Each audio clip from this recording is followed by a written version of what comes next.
નમસ્કાર મિત્રો. અરબી સમુદ્રમાં સર્જાયેલા વાવાઝોડા શક્તિ અંગે હવામાન વિભાગે તાજેતરની આગાહી જાહેર કરી હતી. તે મુજબ વાવાઝોડું આજે 6 ઓક્ટોબર યુ-ટર્ન લઈને ગુજરાત તરફ વધશે. જોકે રાહતની વાત એ છે કે ગુજરાત તરફ આવ્યા બાદ તે ધીમું પડી જશે અને તેની અસર નહીવત જોવા મળશે.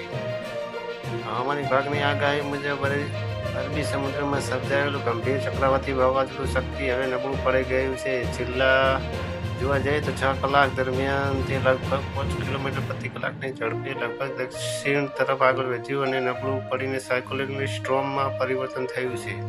આજે 6 ઓક્ટોબરના સવારે જોવા જઈએ તો આ ચક્રવાતી વાવાઝોડું પશ્ચિમ મધ્યમ અને તેને અડીને આવેલા ઉત્તર પશ્ચિમ જોવા જઈએ તો અરબી સમુદ્ર ઉપર કેન્દ્રિત હતું.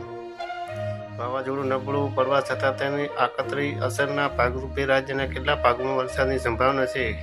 8 ઓક્ટોબરના રોજ દ્વારકા, જામનગર, પોરબંદર, સુરત, નવસારી અને વલસાડ જેવા દરિયાકાંઠાના જિલ્લાઓમાં જોવા જઈએ તો મધ્યમથી ભારે વરસાદની શક્યતા વ્યક્ત કરવામાં આવી છે. અમદાવાદ શહેરમાં છૂટાછવાયા થોડે હળવા જોવા જઈએ તો હળવા વરસાદની આગાહી છે અને જોવા જઈએ તો રાજ્યના કેટલાક ભાગોમાં હળવા ઝાપટાની પણ આગાહી કરવામાં આવી છે.